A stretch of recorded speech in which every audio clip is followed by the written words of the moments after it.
Bienvenue sur Good Morning Travail. Aujourd'hui, j'ai le plaisir de recevoir Pauline Leguet. Bonjour Pauline. Bonjour. Pauline, vous êtes une exploratrice du capital humain, une entrepreneure qui, après 15 années à sillonner les entreprises françaises en quête de sens et d'innovation, a choisi de placer au cœur de la performance l'humain. À la tête de 3VRH Consulting, cabinet que vous avez fondé il y a 2 ans, vous portez une conviction forte, chaque collaborateur, chaque client, chaque partenaire, chaque fournisseur, même chaque concurrent, détient une part unique de la valeur de l'entreprise. Vous refusez les cases, les étiquettes et vous œuvrez à révéler la singularité de chacun à travers une méthodologie affinée depuis 18 ans et des outils technologiques de pointe. Avec Seostea, simulateur stratégique d'impact décisionnel, et RH in the Pocket, application mobile qui redonne la parole au terrain, vous proposez aux entreprises de sortir de l'immobilisme, d'embrasser la complexité et de bâtir un collectif authentique, aligné et performant. Vous incarnez une vision positive, constructive, où la data éclaire l'intuition et où la sincérité guide la transformation. Ma première question, Pauline, vous avez choisi de créer 3VRH Consulting après une expérience de salarié professionnel marquante. En quoi cette rupture a-t-elle été le déclencheur de votre aventure entrepreneuriale et comment nourrit-elle aujourd'hui votre approche de conseil ?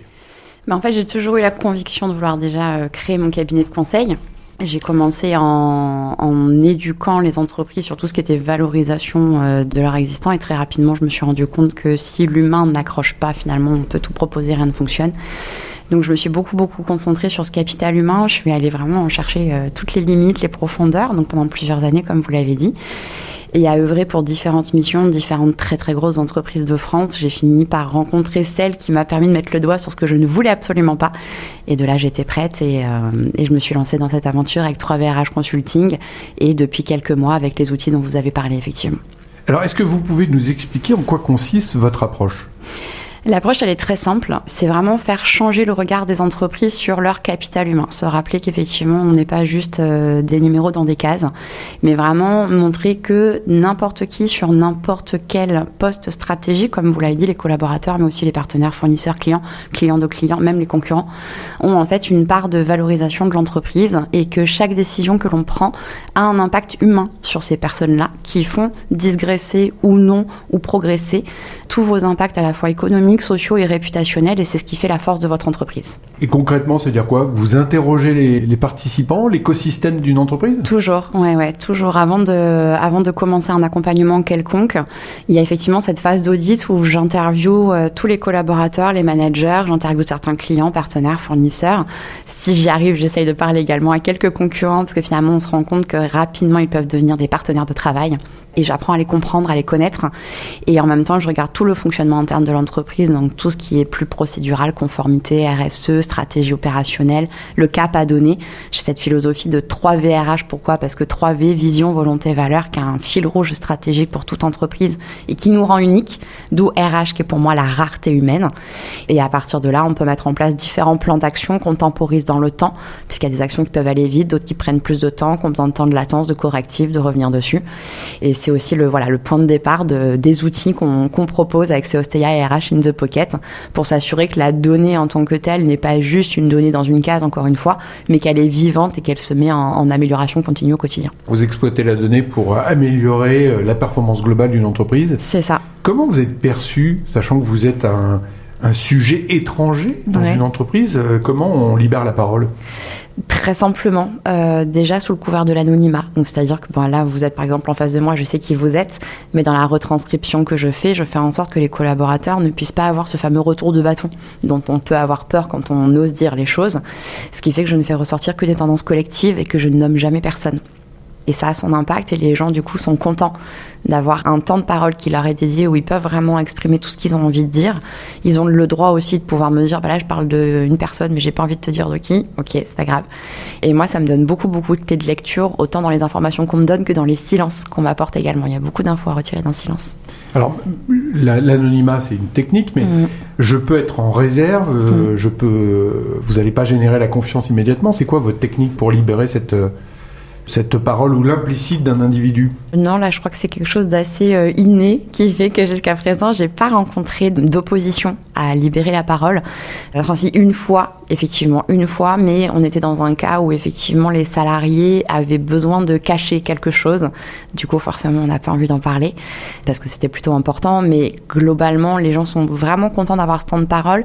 Et quand j'arrive, forcément, c'est dans un cas où l'entreprise a besoin d'aide.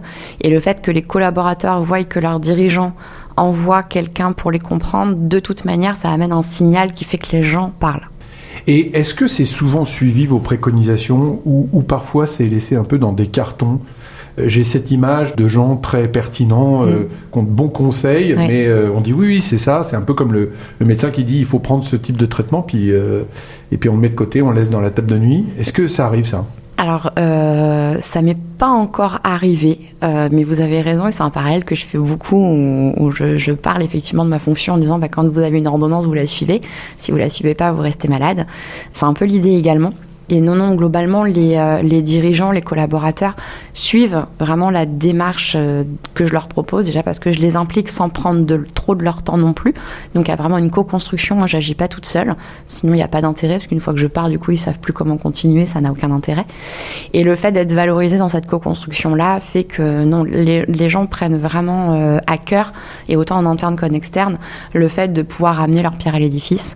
Et les recommandations sont suivies. Si elles ne le sont pas, très honnêtement, j'ai aussi, parce que j'ai des valeurs très fortes, l'opportunité de pouvoir tout simplement refuser de continuer d'accompagner une entreprise en leur signifiant que je suis pas là pour faire ni du green ni du social washing, ça ne m'intéresse pas, et que si on attend de moi une façade, je ne suis pas la bonne personne. Vous êtes dans un environnement humain et vous utilisez des technologies. Vous pouvez nous expliquer en quoi elles consistent, ces technologies ?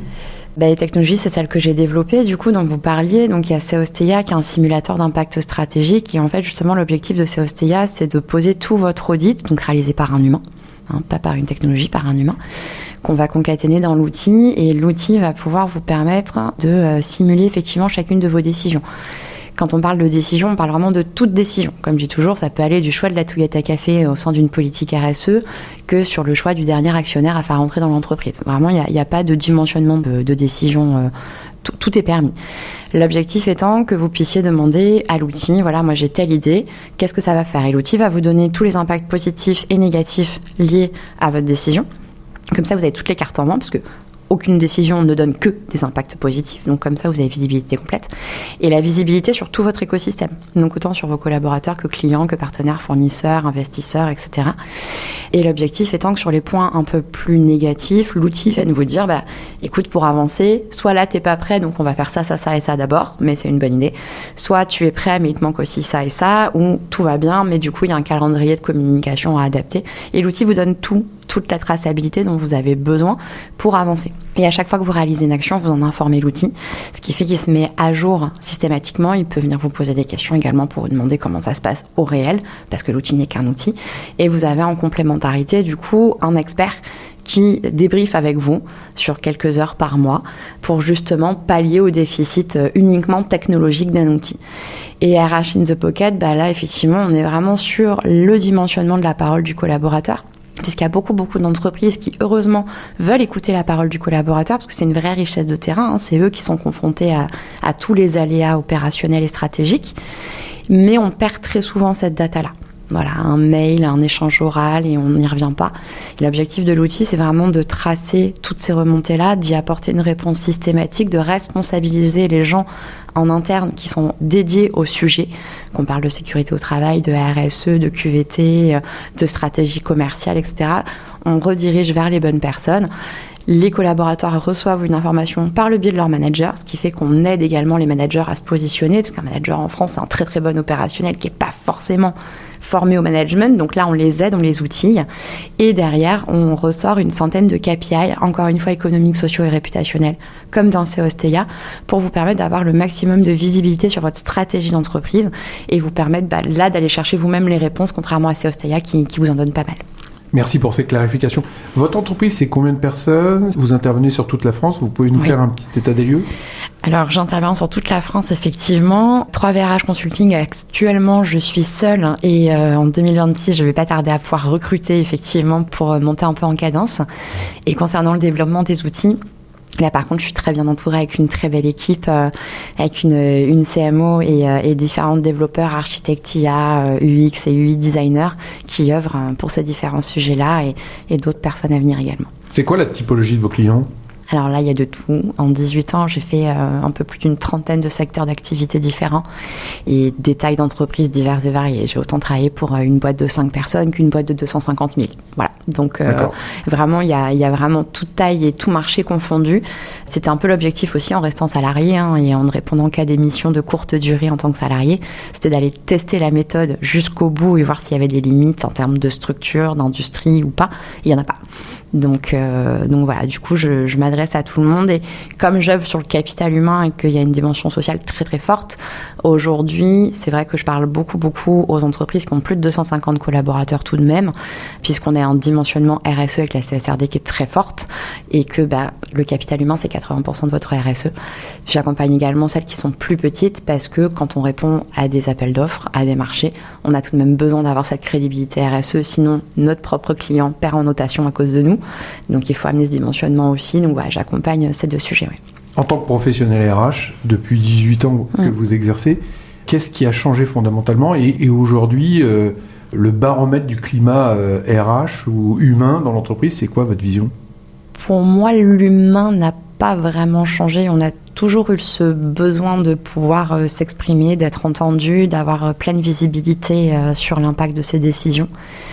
Ce qui va avoir changé, c'est la manière dont on l'exprime aujourd'hui. C'est vrai que depuis la crise Covid, où on s'est tous énormément remis en question et ça a rebattu beaucoup de cartes, on a une façon différente d'appréhender le monde du travail. On veut valoriser beaucoup plus sa vie personnelle, ce qui sont des éléments très bien et très forts, et il était temps.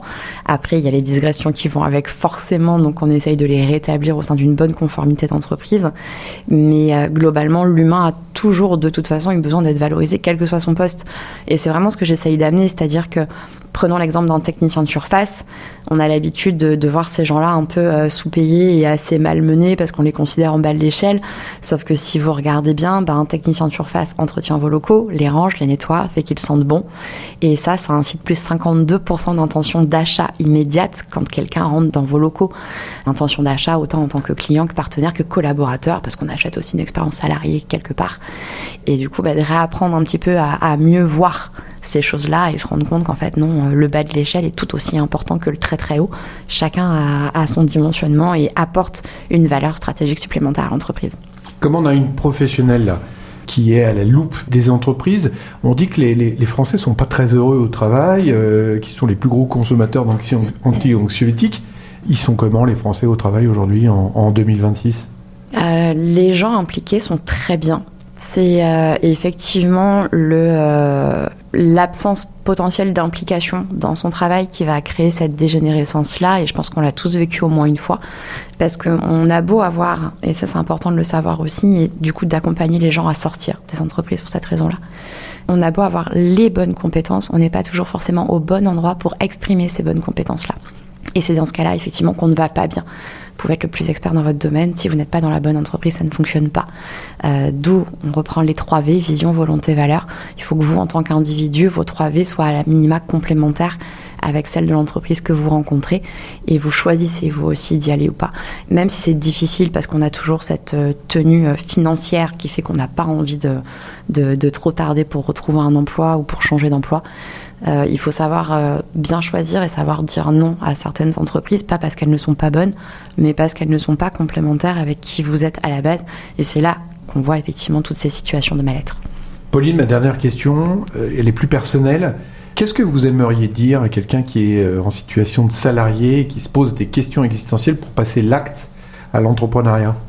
D'être préparé, d'être bien préparé à devoir beaucoup plus travailler qu'en tant que salarié et surtout bien préparer son projet en amont. J'ai rencontré des entrepreneurs qui voulaient se lancer et complètement se reconvertir, mais qui du coup n'avaient aucune visibilité réelle sur ce qui les attendait en termes d'impact, à connaître le marché, à aller dégager des financements, etc. Et il faut y aller. Il faut le faire. Je pense que quand on a une bonne idée, il faut aller la gratter jusqu'au bout. Quitte à se planter, c'est pas grave, mais il vaut mieux avoir le regret de s'être trompé que le remords de ne pas avoir essayé, très clairement. Mais il faut être prêt également à se dire que voilà, vous allez investir 2 fois, voire 3 fois plus de temps qu'en tant que salarié dans votre entreprise, parce qu'au début, vous êtes seul et que c'est progressivement que vous pourrez bien vous entourer. Qu'est-ce qu'on peut souhaiter à votre entreprise dans les prochains mois ? Dans les prochains mois, écoutez, là, on est en phase de lancement commercial pour RH in the Pocket. On a pas mal de grosses boîtes françaises qui sont prêtes à jouer le jeu avec nous. Donc déjà, effectivement, que ce lancement-là se poursuive et réussisse. Et pour 3V RH Consulting, continuer d'accompagner des belles boîtes comme je le fais actuellement et de pouvoir effectivement m'entourer de cette équipe dont j'ai besoin pour continuer à se positionner comme référence de l'accompagnement stratégique par le capital humain. Pauline, merci pour ce témoignage. Vous êtes la preuve que la data n'est pas un ennemi de l'humain, mais au service de l'humain. Au service de l'humain quand on l'utilise correctement, oui, tout à fait. Merci Pauline, belle journée à vous.